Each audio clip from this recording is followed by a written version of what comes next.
Hi, my name is Mary. Today FM plays the best music in Lambasa. Today FM rocks. My name is Thomas. I'm here in Nakasi and I like to listen to Today FM because it rocks. My name is Milenia. Today FM rocks here in Singotoka. My name is Sankriki and Today FM rocks here in Tabwa. My name is Mary Jane. I love listening to Today FM here in Ba. Today FM rocks. My name is Ilay Tiambal and I love listening to Today FM. Today FM rocks. And the news tonight, Ronindalo reveals reasons for quitting NFP. Termite infestation affects Lambasa residents. And imported building materials under scrutiny. From the studios of FBC Suba, Amrita Sagar. The former National Federation Party president and member of parliament and now Hope Party leader, Tupone Ronindalo, has finally revealed why she abandoned her former party. In an exclusive interview, Tupone Ronindalo tells Ali Kimbia of FBC News that she suddenly quit the NFP as party president because, much to her disgust, the party leadership had suddenly started coalition talks with SODELPA for this year's general election. Not mincing her words, Ronindalo, who now heads the New Hope Party, says she can't stand working with SODELPA leader Sitiveni Rambuka, who she holds responsible for the demise of Fiji after the 1987 coups. Former National Federation Party stalwart and now the Hope Party leader, Tupone Ronindalo, has finally answered the burning question on her departure from the NFP.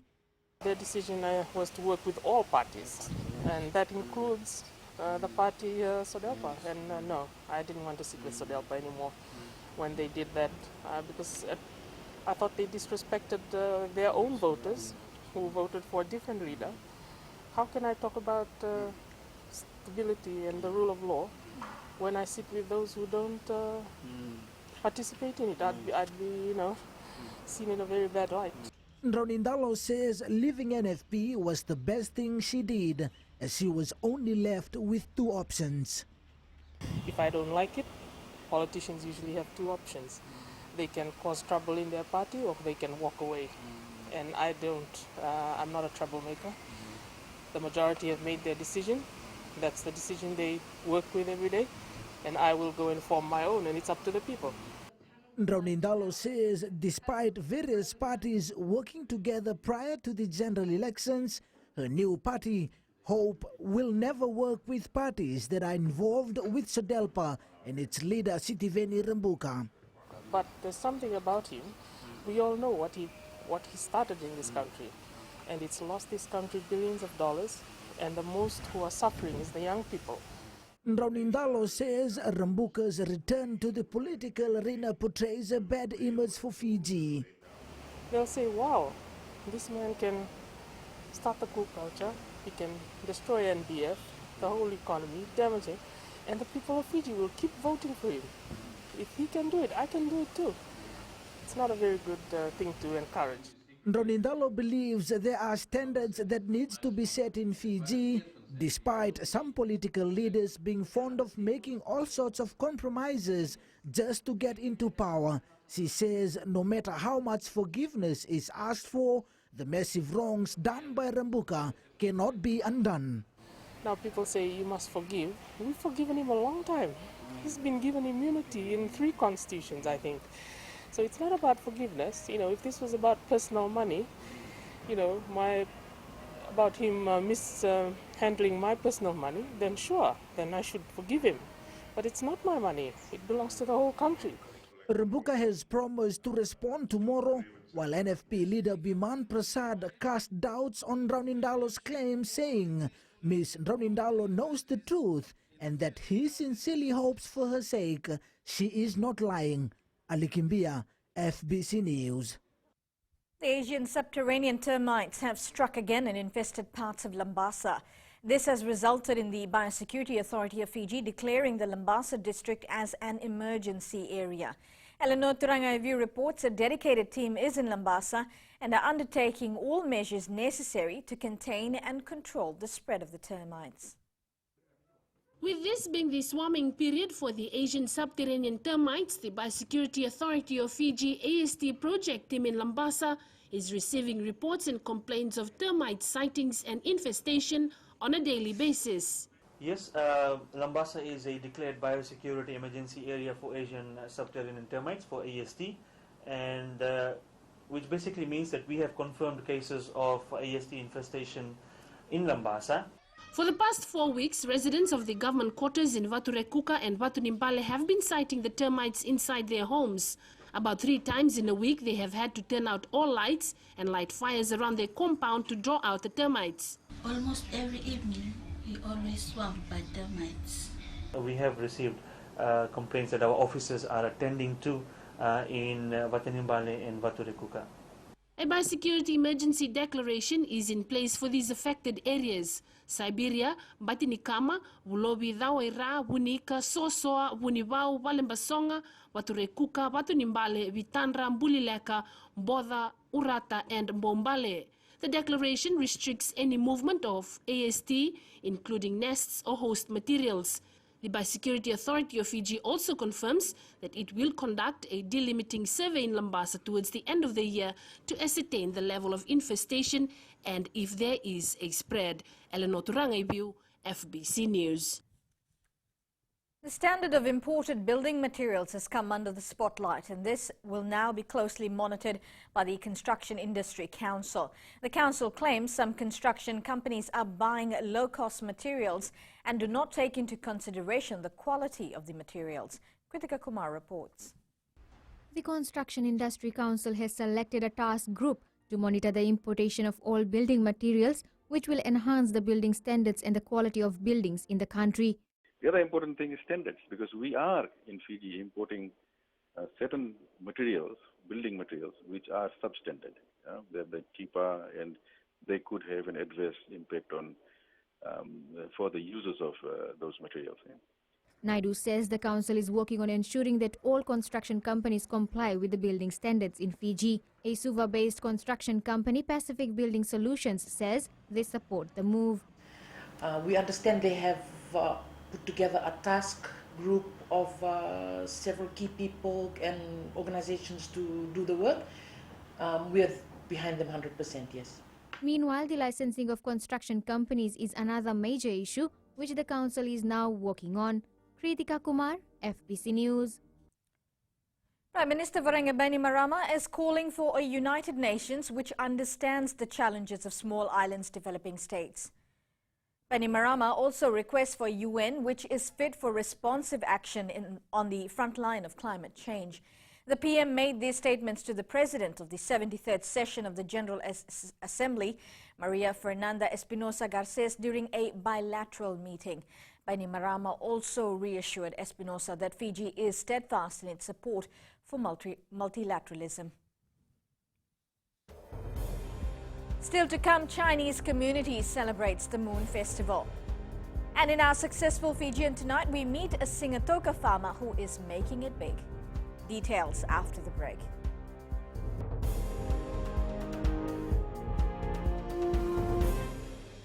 Bula, nevang gomal kay leloma, gongay nakas on tumakarong ng Bula FM, nambandua ay nasir. Hoya ubasit sai sa Lambasa, ya ndo talita na warong ng Bula FM, nambandua ay nasir. Guya Dr. Meli, ako na tao no hingatoka, talita kina na warong ng Bula FM, nambandua ay nasir. Wana tuma ng Bula FM, nambandua ay nasir nawaluan. Nevang go fani na tao no Singatoka, kita ndo talita ka ng Bula FM, nambandua ay nasir. Bula FM, nambandua ay nasir.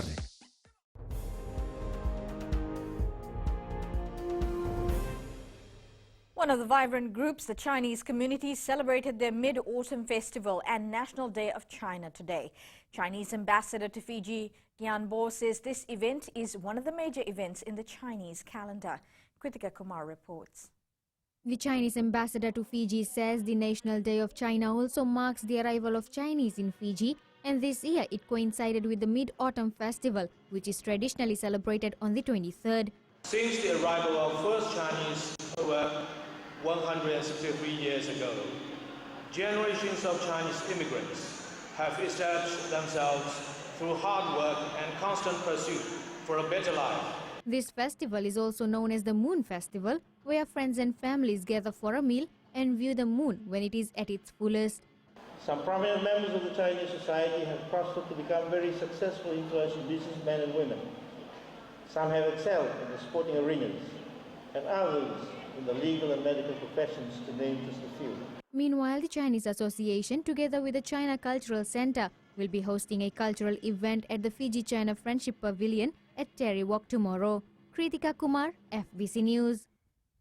Connectivity plays a vital role in any economy, whether it be through telecommunications or infrastructure, hence setting out to do the impossible. China is close to completing construction on what will be the world's largest sea bridge connecting the cities of Hong Kong, Zhuhai and Macau. Rachel Nath visited the bridge recently and files this report.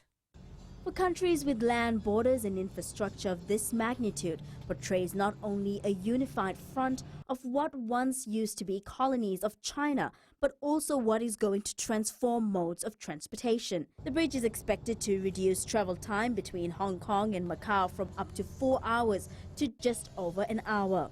We have almost 23 kilometers long bridge that include about 16 kilometers long steel box.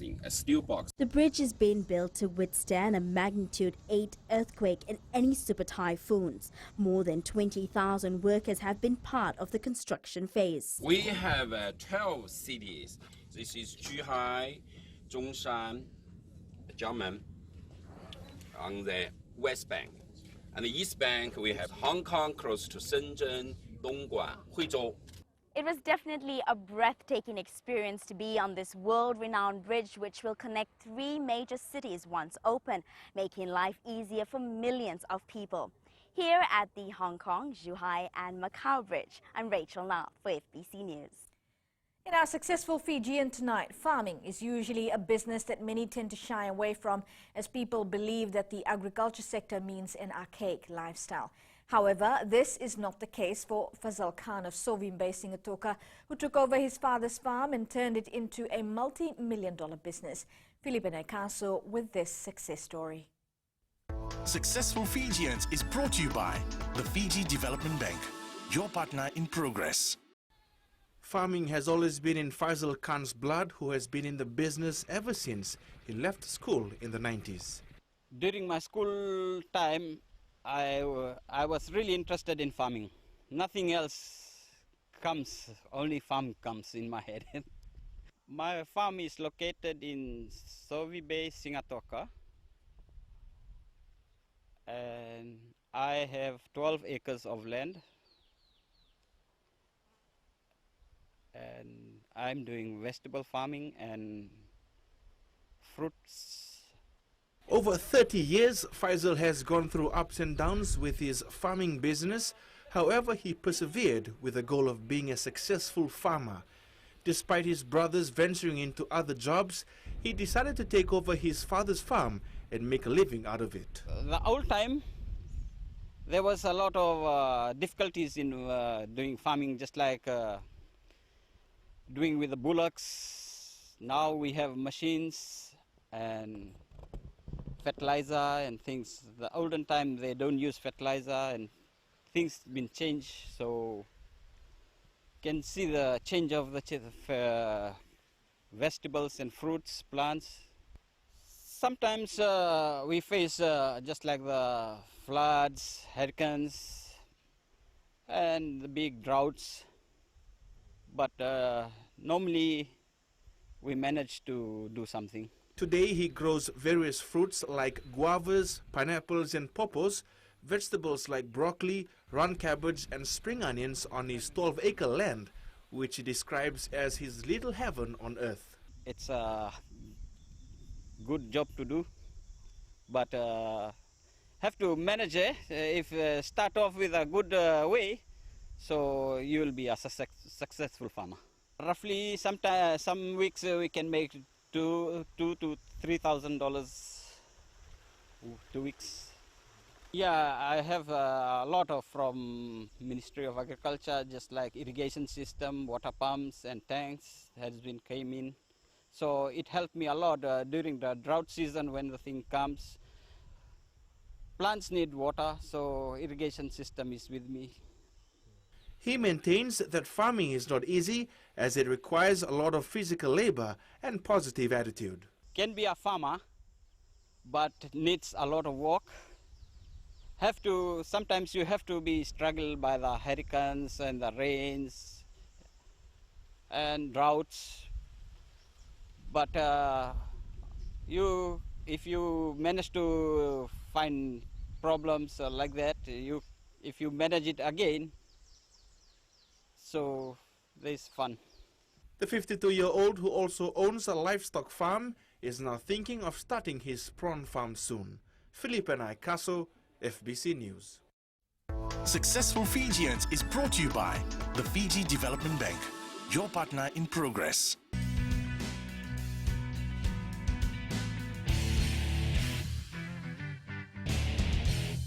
Dola, I am Eleanor. For the best classic hits, I only listen to Gold FM here in Singapore.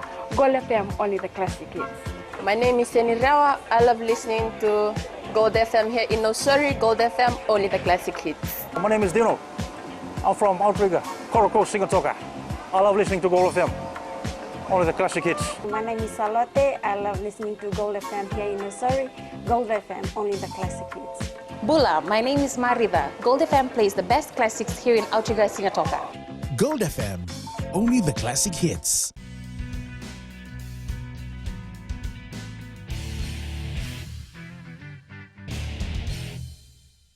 World champion Anthony Joshua has again shown his supremacy, stopping Alexander Povetkin to defend his IBF, WBA and WBO heavyweight titles.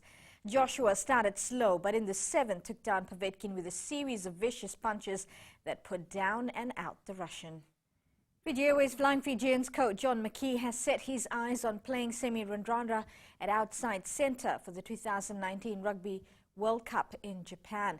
McKee says the addition of the former Eels flyer to an improving Fijian side can help them ambush Australia in the Rugby World Cup campaign. Former Fiji Airways 7th rep Masivesi Ndakuwanga scored a try for the Western Force as they upset defending champions Queensland Country 42-40 in their National Rugby Championship yesterday. The Force delivered the Queensland Country side their first loss of the NRC season. Brisbane City came from behind to defeat the Rising 33-28 at the NRC yesterday. City ran in 5 tries while the Rising ran in 4. Fijian and Auckland speedster Salesi Rayasi scored a double in their 31-30 victory over Taranaki in the Mitre 10 Cup Premiership yesterday. Crusaders winger Seta Tamanivalu scored for the Taranaki in the first half of the match. Fiji international lone bowler Lithia Tikoisuva has finally lifted the Pineapple Cup after a lapse of 5 years. It was a cruise in the final for Tikoisuva as she downed defending champion Loretta Kotoisuva 21-11 this afternoon at the Suva Bowling Club. Meanwhile, in the men's final, Semesa Naseruvati defended the cup after beating Rajinesh Prasad 21-18. Actually was down in the few end, so I had to go back to basic and then try and get back to the game. So I was able to do that to come up a winner. You know, it's always feel good to win, but to defend a title is always hard, especially everyone is gunning for you. I believe I've done the hard yards to prepare myself to defend the title.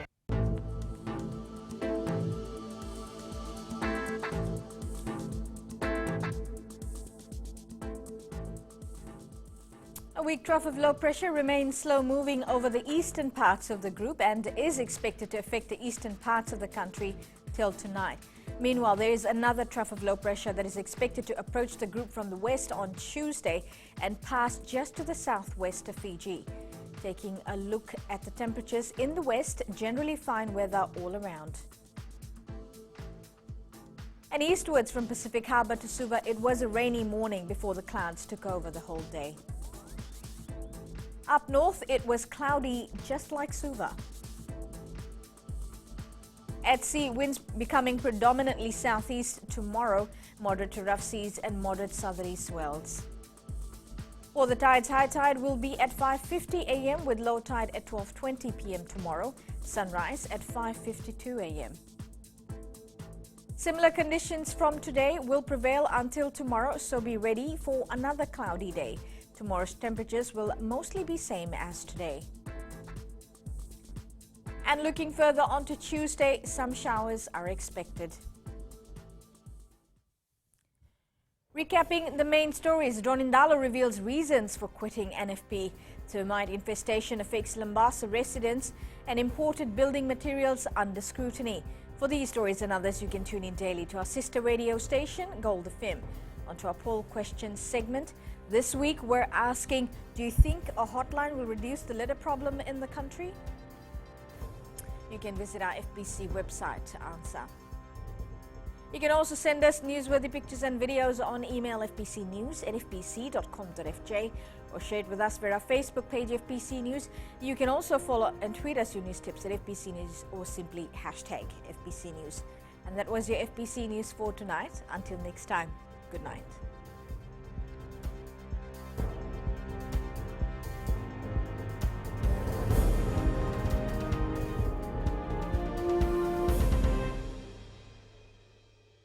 Hi, I'm Jyotishma. I'm from Singatoka. I love listening to Mirchi FM. Mirchi FM is hot. Mirchi FM is #1. I'm Charlene Robert. Mirchi FM rocks in Lambasa. I'm Soname Nasori Jackson. Mirchi FM is hot. My name is Raymond Dutt. I'm in Baba Singh Alliance. Mirchi FM is hot in Lambasa. I'm Pritika from Jackson Nasori. I love listening to Mirchi FM here in Nasori. Mirchi FM is hot. Mirchi FM, it's hot.